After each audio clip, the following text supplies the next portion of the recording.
And welcome to another episode of the Metal Queens podcast. I'm Steve Richards. Today, our guest is Jennifer Benson, the dynamic frontwoman of Chicago modern metal band IGNESCENT. The band has just dropped a brand new single, Chariot of Fire, featuring Clint Lowery of Sevendust, taken from their upcoming album Eternal. That'll be out on March 20th. IGNESCENT has been turning heads with a sound that blends intensity, emotion, and conviction. And today we're diving into faith, collaboration, songwriting, and what Eternal really stands for. Jennifer, welcome to the Metal Queens podcast. Thank you. Thanks for having me. Well, it's great to have you here. IGNESCENT has been building serious momentum lately. Does it feel different heading into this album cycle compared to previous releases? Yeah, it definitely does. Like originally with the first album, I was so excited about it, and I was just excited with the songs and how everything turned out. And I kind of thought at that point, well, I don't know, like, is the next album gonna be good? Like, what, I mean? I felt like I kind of said everything I needed to say then. But then I had like a lot of crazy things happen in life, which in in that way it was a good way because it gave me a bunch of new things to say. And so now I'm super excited. Like I'm just super excited about the songs and just the way everything turned out. And I hope people love it. But there's definitely a lot of different messages in there, and I can't wait for it to be released. So. Well, let's get right into the track Chariot of Fire, the latest single. The song really hits hard emotionally and out of strength. Was there a personal moment that inspired those lyrics? Yeah, definitely. I had gone through a mentally abusive relationship, um, and just like the heartache from that, and everything that happened. I was kind of like kicked out of my house, and a house that I helped pay for, and lies were spread about me, and a restraining order was put on me, and this person was a police officer and just had power. And so that's how those things happened. And it was just a bunch of craziness. And I felt lost and alone. But through that, I actually was released. And I finally was able to start this band that I wanted to start and encourage others. And so that song's just about like the struggle and the heartache and feeling lost and alone and crying out for God to rescue me. And so, and he definitely did. So many great things are happening now. So that's kind of where that song comes from. Clint Lowery mentioned the timing of this collaboration was deeply tied to his own faith journey, too. What was it like working with him on such a personal and spiritual level, too? Yeah, it was awesome. I had reached out to him because I was reading about how his life had changed, and he just seemed like a really cool person, and I never thought in a million years he would respond, but he did, and I was just so excited. So yeah, it was awesome to work with him. He's such a great guy. He's so down to earth. And so we just, kind of started shooting off ideas back and forth. And I gave him this melody, and he came up with some music to it, and we kind of went back and forth. And what he wrote was just gorgeous and beautiful, and exactly what I would have imagined. And so it was super easy to work with him. And a lot of fun, and then we decided to shoot a music video for it too, and so we shot it with JT Ibanez in St. Louis, and he came and met us and did the music video with us. And it was just such a fun experience. It was so cool. I will never forget it. But it was just cool to talk to him, get to know him better, hang out, perform together. And he's just a really, really great guy. So I'm very thankful. Jennifer, listening to this track, it sounds massive. How did the collaboration process actually work? Were you trading ideas remotely, or was there real time back and forth with it?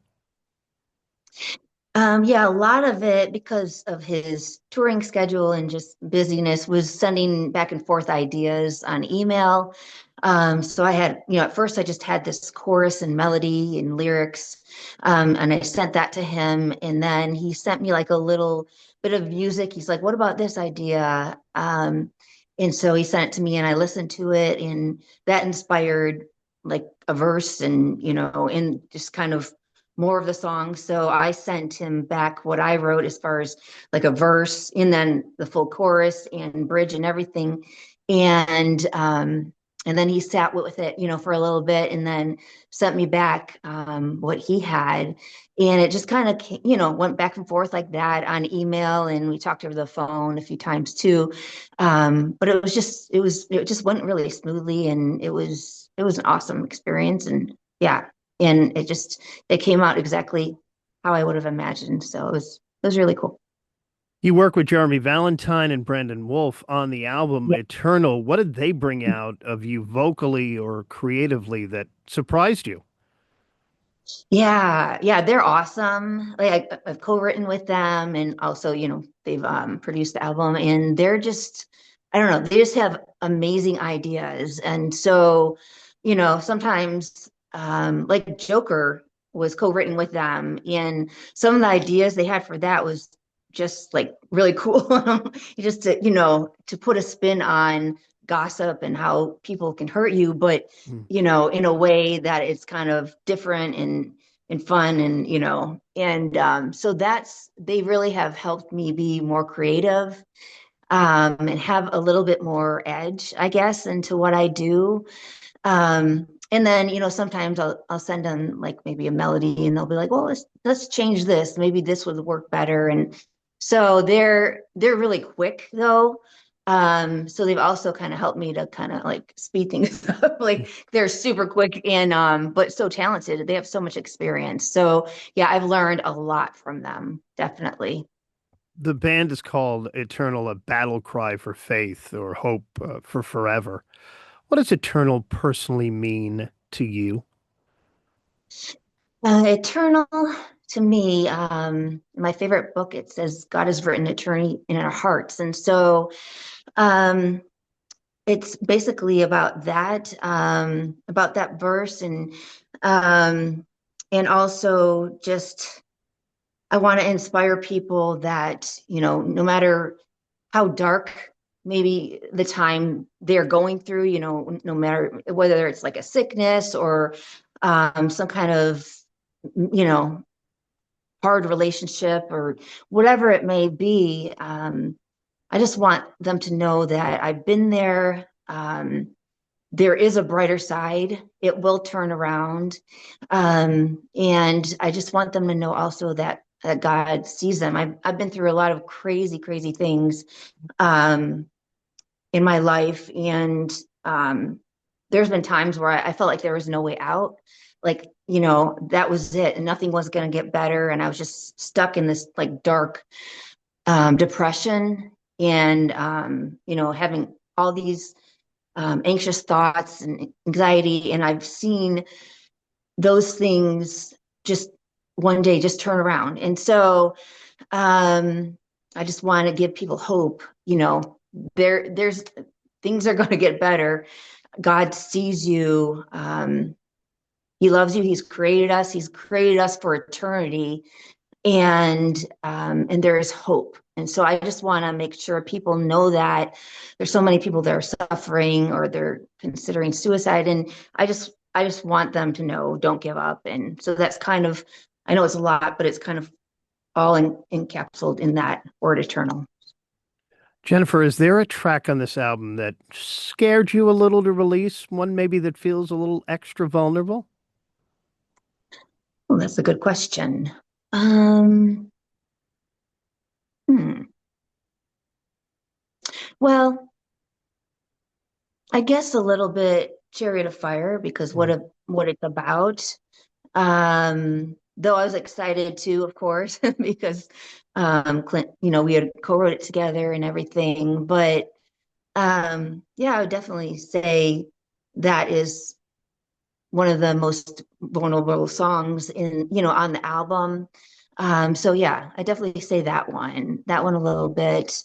Um, Trying to think if there's There's another one.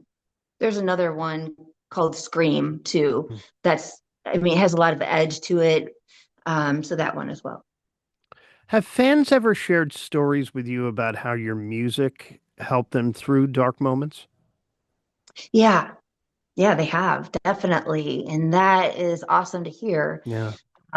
Especially, you know, and days you're really tired and you're traveling, you're touring, and it just kind of helps you to keep going. But yeah, people have said, I decided not to take my life. Your music has given me hope. And, I was in some dark times and I was about to give up, and your music really helped me. So when I hear things like that, it's so encouraging. And that's why I'm doing this. So Yeah, it's got to be so encouraging and rewarding too.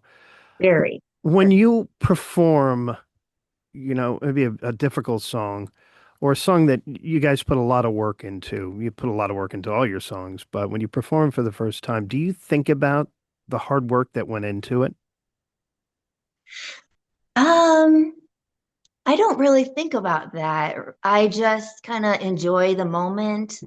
I try to be fully present and think about what it means and what the song is about, and interacting, enjoying the audience, and trying to speak to them through the music and through the words, and just be fully immersed in the moment. So I don't really think about that. I just kind of let all that go and kind of not fully think, just enjoy it, Mm. and just be fully present. What is your pre-show ritual right before you walk on the stage? Right before, yeah, we actually, the four of us plus Tim, so the five of us, we hold hands and Yeah. we pray together. And sometimes other band members from different bands will come along with us too, if they want. And so yeah, we'll do that, and then take a couple deep breaths and like kind of like encourage each other, pump each other up, and then go. Who were your earliest vocal inspirations growing up? Yeah, earliest ones were definitely, well, Lacey Sturm of Flyleaf is a Mm. huge inspiration. Um, John Cooper, maybe not his voice, but more the songwriting Yeah. and style and message. He's a huge inspiration to me. Um, Honestly, even like bands like Metallica and Def Leppard, though I know they're not females, it's just kind of that style Yeah. has influenced me, and I love that, and Jinjer too. So those are a few of them. Was music big in your house growing up? Parents big into music? No, my parents weren't. I was huge into music, Mm. but my parents, they didn't really listen much, honestly. The TV was on and they were watching TV, and while they were doing that, I was practicing singing or writing songs in my room and like doing my own thing. So yeah, so they really weren't into it. It's just something that I did. Were they supportive and encouraging? Yeah. Oh yeah, definitely. Yeah. Definitely. Like I don't think they thought I would take it this far. I thought they probably thought, oh, she's just kind of trying things out, as a teenager and seeing, kind of experimenting. But yeah, I don't think they thought that I would keep going with it. But yeah, they've always been very supportive. So, Jennifer, the album Eternal drops on March 20th. What are the plans for the band for the rest of the year? Touring plans that you can talk about? Anything? Yeah, yeah, we have a bunch of dates that we just put on the website. We're currently booking too, but we'll be opening for Texas Hippie Coalition on March 27th at the venue in Cadillac, Michigan. So I'm super excited. I've never been to that venue, so that should be a lot of fun. We are playing in Franklin, Tennessee, as well. We'll be at Atlanta, Georgia. I think that's like April 16th and 17th. We'll be at Murray Hill Theater, Jacksonville, Florida. We don't have confirmation yet, but I think we will be in West Palm Beach, Florida on the 19th. So hopefully, but I'm waiting on a full confirmation for that. And we're headlining the Rail in Fort Worth, Texas. So excited about that. We'll be in San Antonio. We'll be at Life Fest as well. So yeah, we have a lot going on, and there's more dates being added, which you can, check out at Ignescent Bands in Town or ignescentmusic.com on the tour tab as well. So a lot going on. And then we will also have another single releasing after the album. I don't have a date, but I'm hoping maybe April or May. So All right. So a lot coming up this spring for yeah. Ignescent. Jennifer Benson of IGNESCENT. Make sure you check out the brand new single, Chariot of Fire, featuring Clint Lowery of Sevendust, and another new single coming after the album is released, Eternal, which comes out on March 20th. Jennifer Benson of IGNESCENT, thank you so much for joining me here on the Metal Queens podcast. Thank you for having me. And thank you for watching and for listening to the Metal Queens podcast. Like it, share it, subscribe to it, write a review. I'm Steve Richards. I will talk to you again next time